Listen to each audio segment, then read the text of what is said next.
प्रधानमंत्री नरेंद्र मोदी ने अपने संसदीय क्षेत्र वाराणसी को दी कई विकास परियोजनाओं की सौगात। 16 अटल आवासीय विद्यालय का लोकार्पण और अंतर्राष्ट्रीय क्रिकेट स्टेडियम का किया शिलान्यास। काशी सांसद सांस्कृतिक महोत्सव के समापन समारोह में की शिरकत।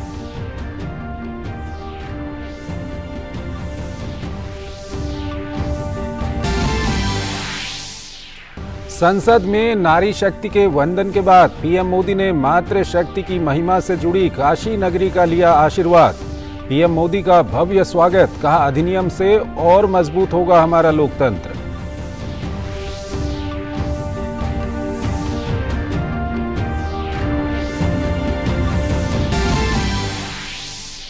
प्रधानमंत्री ने अंतर्राष्ट्रीय अधिवक्ता सम्मेलन 2023 का किया उद्घाटन, कहा सरल भाषा में हो कानून ताकि आम लोगों को मिल सके ज्यादा से ज्यादा लाभ। विकसित भारत के लिए मजबूत और स्वतंत्र न्याय तंत्र जरूरी।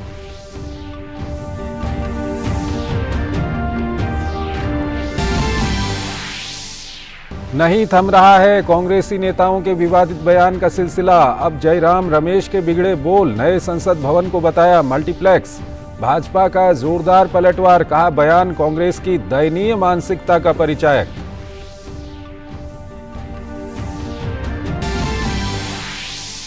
चीन के हांगझू में रंगारंग कार्यक्रम के साथ 19वें एशियाई खेलों का हुआ औपचारिक आगाज। भारत के 655 खिलाड़ी 40 खेलों में लेंगे हिस्सा।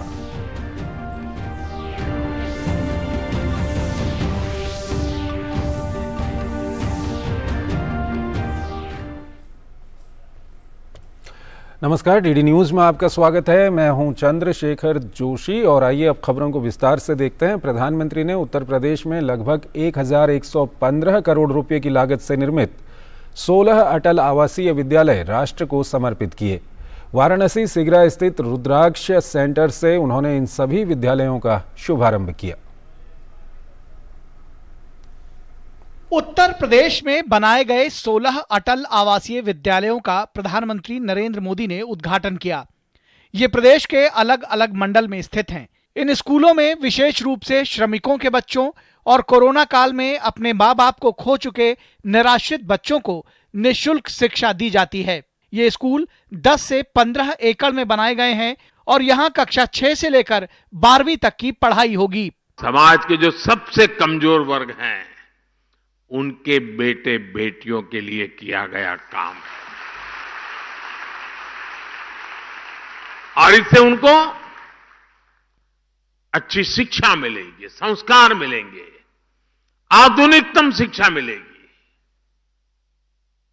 जिन लोगों की कोरोना में दुखद मृत्यु हो गई, उनके बच्चों को भी इन आवासीय विद्यालयों में निःशुल्क पढ़ाया जाएगा। कोर्स के साथ साथ संगीत, कला, क्राफ्ट, कंप्यूटर और स्पोर्ट्स के लिए भी शिक्षक होंगे।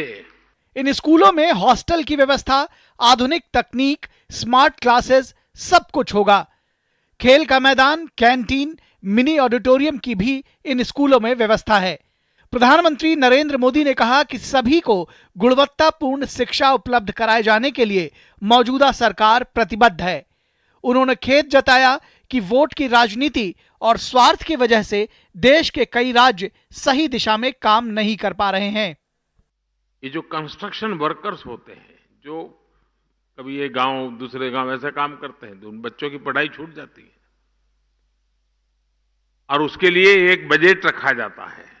ये पैसे सभी राज्यों के पास है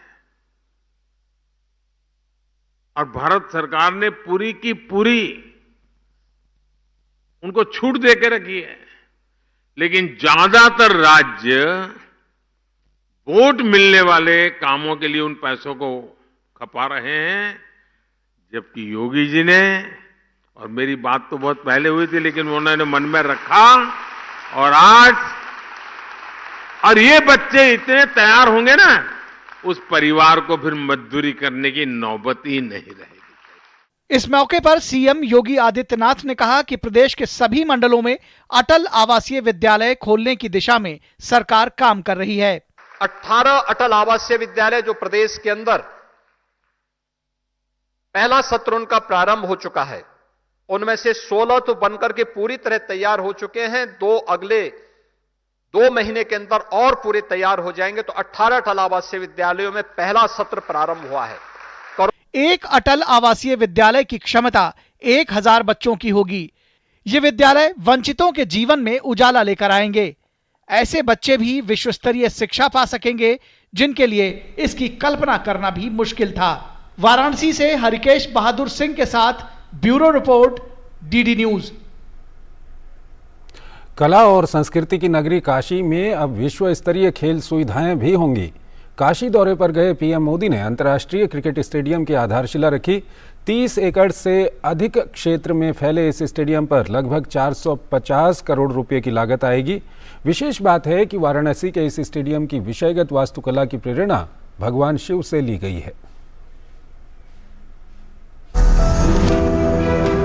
आज फिर से बनारस आवे का मौका मिलल हो, जोन आनंद बनारस में मिलला होकर व्याख्या असंभव है। एक बार फिर बोलिए, ओम नमः पार्वती पतये हर हर महादेव।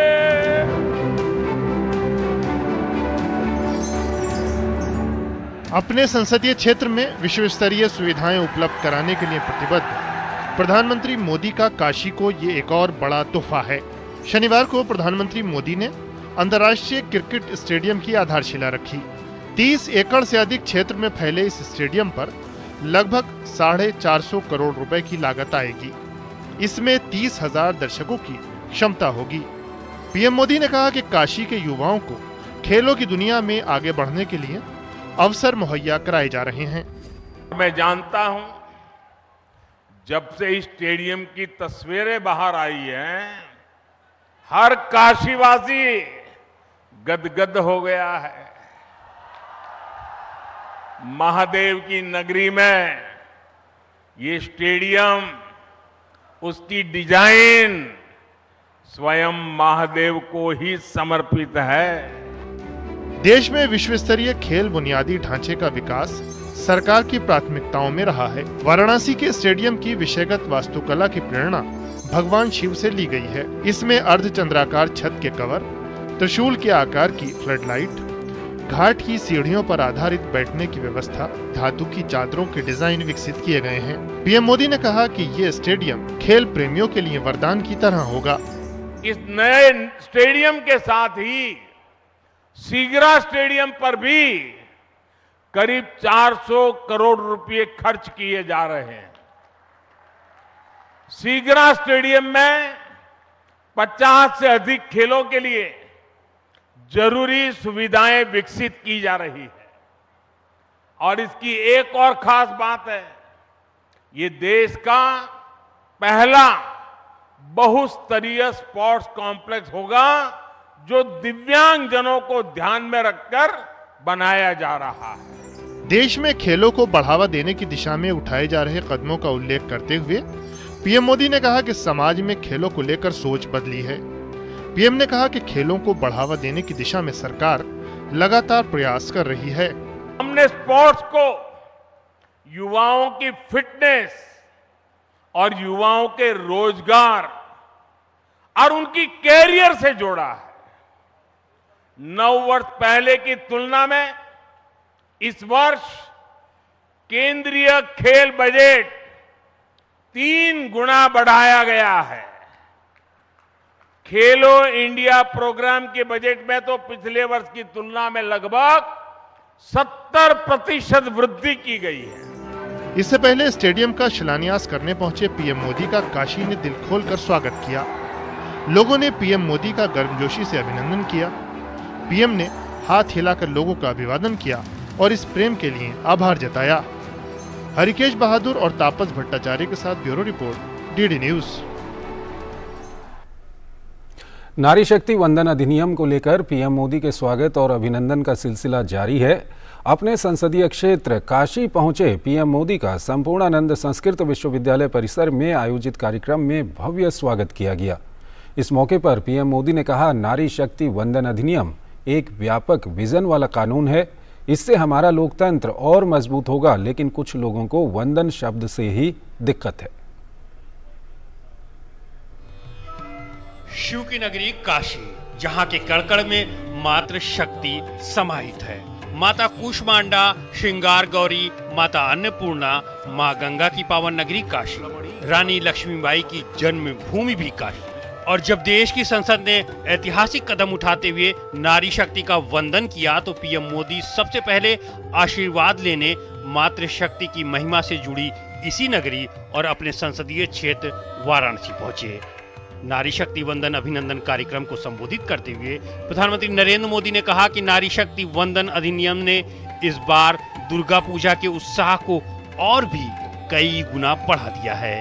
पीएम मोदी ने कहा कि नारी शक्ति के आगे वो दल भी झुकने पर मजबूर हुए हैं जो इस विधेयक को दशकों से लटकाए हुए थे। ऐसा इसलिए संभव हो पाया कि पिछले 9 सालों में महिलाओं के उत्थान के लिए जो काम किए गए हैं उसका परिणाम है महिलाएं एक बड़ी शक्ति के रूप में उभरी हैं। 3 दशकों से ये कानून लटका हुआ था, लेकिन आज ये आपकी ही ताकत है कि संसद के दोनों सदनों में ऐसी पार्टियों को इसका समर्थन में आना पड़ा जो पहले इसका भरपूर विरोध करते थकते नहीं थे। पीएम मोदी ने कहा कि हमें एक ऐसा समाज तैयार करना है जिसमें किसी नारी को आगे बढ़ने के लिए किसी की भी जरूरत ना पड़े, इसलिए नारी शक्ति वंदन अधिनियम लाया गया है। पीएम मोदी ने कहा कि कुछ लोगों को वंदन शब्द से दिक्कत है। माताओं बहनों को वंदन नहीं करेंगे तो क्या करेंगे? ये लोग नहीं समझ पाते कि नारी के वंदन का, उसके सम्मान का अर्थ क्या है।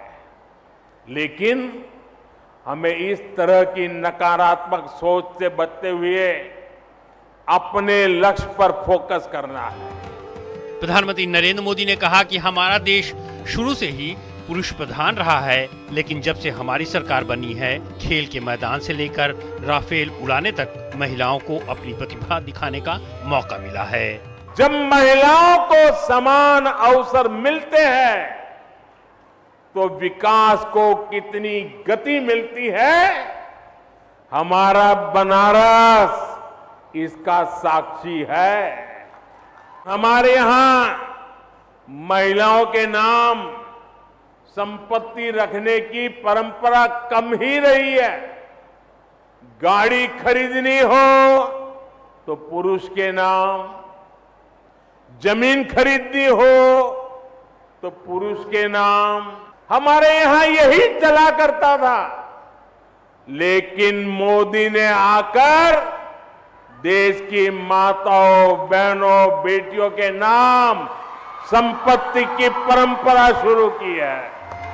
कार्यक्रम में पीएम मोदी ने कहा कि नारी का नेतृत्व बाकी दुनिया के लिए एक आधुनिक व्यवस्था हो सकती है, लेकिन हम तो महादेव से पहले मां पार्वती और मां गंगा को प्रणाम करने वाले लोग हैं। इसी सोच को कानूनी रूप देने का नाम है नारी वंदन अधिनियम। ऐसे युगांतकारी फैसलों के जरिए देश आगे बढ़ता रहेगा और ऐसे बड़े निर्णय लेता रहेगा। हरिकेश बहादुर सिंह के साथ ब्यूरो रिपोर्ट, डीडी न्यूज। प्रधानमंत्री ने काशी सांसद सांस्कृतिक महोत्सव के समापन समारोह में शिरकत की। प्रधानमंत्री ने कहा कि देश दुनिया के पर्यटकों के लिए काशी आकर्षण का केंद्र बनेगा। काशी को देश की सांस्कृतिक राजधानी होने का गौरव प्राप्त होगा।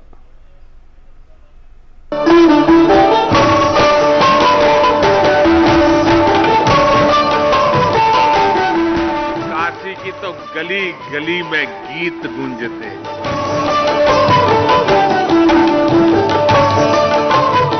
क्योंकि ये नटराज की अपनी नगरी है। सारे स्वर महादेव के डमरू से उत्पन्न हुए हैं। सारी विधाओं ने बाबा के विचारों से जन्म लिया है। ये 7 वार और 9 त्योहार वाली मेरी काशी में कोई भी उत्सव गीत संगीत के बिना पूरा हो ही नहीं सकता।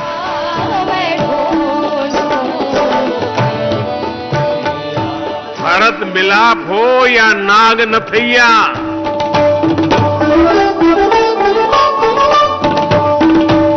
संकट मोचन का संगीत समारोह हो या देव दीपावली पर यहाँ सब कुछ सुरों में समाया हुआ है। कैसे खेले जैब सावन में कजरिया बदरिया, जाल, ठुमरी, दादरा, चेती और कजरी जैसी कितनी ही विधाओं को बनारस ने सदियों से सहेज कर रखा है। ये है काशी का सर्वस्पर्शी रंग, जहाँ कला है, शिल्प है। यही तो काशी का आनंद है, जहाँ कई धाराएं एक समान हो जाती हैं। काशी सांसद सांस्कृतिक महोत्सव के अभिनव प्रयास में संसदीय क्षेत्र के 40,000 से ज्यादा कलाकारों को मंच मिला। काशी और संस्कृति एक ही चीज के, एक ही ऊर्जा के दो नाम है। आप उनको अलग कर ही नहीं सकते। और काशी को तो देश की सांस्कृतिक राजधानी होने का गौरव प्राप्त है। काशी सांसद सांस्कृतिक महोत्सव के तहत 51,000 ऑनलाइन और 7,000 ऑफलाइन पंजीकरण हुए थे। न्याय पंचायत पर 41 स्थानों पर प्रतियोगिताओं का आयोजन हुआ। निर्णायक प्रतियोगिता के बाद प्रधानमंत्री ने जनपद स्तर के विजयी कलाकारों को पुरस्कृत किया। इसी के साथ काशी सांसद सांस्कृतिक महोत्सव का समापन हो गया। काशी के रुद्राक्ष सेंटर में कार्यक्रम आयोजित हुआ, जिसमें प्रधानमंत्री ने निर्णायक मंडल से भी मुलाकात की। नाट्य, संगीत, गायन के भव्य आयोजन के बाद अब वाराणसी संसदीय क्षेत्र के नगर और 3 ब्लॉक में 15 अक्टूबर से 5 नवंबर के बीच सांसद खेलकूद प्रतियोगिता का भी आयोजन किया जाएगा। इसमें 5 आयु वर्ग के विभिन्न खिलाड़ी भाग ले सकेंगे और 27 प्रकार के खेल इसमें शामिल होंगे। प्रधानमंत्री ने इस मौके पर पोर्टल, वेबसाइट और QR कोड का उद्घाटन किया। सांसद खेल प्रतियोगिता हो, सांसद सांस्कृतिक महोत्सव हो, काशी में नई परंपराओं की ये तो शुरुआत है। अब यहां काशी सांसद ज्ञान प्रतियोगिता का भी आयोजन किया जाएगा। सांस्कृतिक विरासत को सहेजने की बात हो या किसानों को मजबूत करने के लिए डेयरी, गोदाम और उन्हें बाजार उपलब्ध कराने की, या फिर शहर के इंफ्रा को दुरुस्त करना हो, या बात नए इंफ्रा निर्माण की हो, प्रधानमंत्री के सांसद बनने के बाद वाराणसी का कायाकल्प अब नजर आने लगा है। 2014 में जब मैं यहां आया था तो मैंने जिस काशी की कल्पना की थी, विकास और विरासत का, वो सपना अब धीरे धीरे साकार हो रहा है। वहीं प्रधानमंत्री ने कहा कि वाराणसी की सांस्कृतिक विरासत और ऐतिहासिकता से प्रभावित होकर हजारों पर्यटक घूमने के लिए आते हैं। ऐसे में काशी सांसद टूरिस्ट गाइड की प्रतियोगिता भी जल्द ही आयोजित होगी, जिसमें कुशल लोगों की पहचान होगी और उन्हें जरूरत पड़ने पर ट्रेनिंग भी दी जाएगी। वाराणसी से हरिकेश बहादुर सिंह गौतम के साथ ब्यूरो रिपोर्ट, DD न्यूज। और आइए अब कुछ अन्य खबरों की ओर चलते हैं। इन दिनों G20 से लेकर चंद्रयान 3 अभियान और नए संसद भवन से लेकर नारी शक्ति वंदन अधिनियम के कानून बन जाने से देश भर में खुशी और सकारात्मकता का माहौल है, लेकिन नेताओं के बिगड़ते बोल इस मिठास को फीका कर रहे हैं। कांग्रेस नेताओं के अपमानजनक बयानों का सिलसिला जारी है। कोई नए संसद भवन को मोदी मल्टीप्लेक्स करार दे रहा है तो कोई दूसरा PM मोदी पर अपमानजनक टिप्पणी कर रहा है। ये रिपोर्ट देखिए। कांग्रेस नेताओं के बिगड़ते बोलों और अपमानजनक बयानों का सिलसिला लगातार जारी है। एक तरफ जहां नए संसद भवन ने नारी वंदन विधेयक पारित करके नया इतिहास रच दिया है, तो वहीं कांग्रेस सांसद जयराम रमेश ने शनिवार को नए संसद भवन को मोदी मल्टीप्लेक्स करार दिया। उन्होंने यहां तक कह दिया कि 2024 में जब सत्ता बदलेगी तो संसद भवन की नई इमारत का बेहतर इस्तेमाल किया जाएगा। दूसरी तरफ हरियाणा कांग्रेस के अध्यक्ष ने भी बेहद अपमानजनक टिप्पणी की है। कांग्रेस नेताओं के इन बयानों पर बीजेपी हमलावर हो गई है। बीजेपी अध्यक्ष जेपी नड्डा ने कहा कि कांग्रेस के निम्नतम स्तर के मुकाबले भी ये बेहद ही खराब मानसिकता को दिखाता है। उन्होंने इसे भारतीयों का अपमान करार दिया।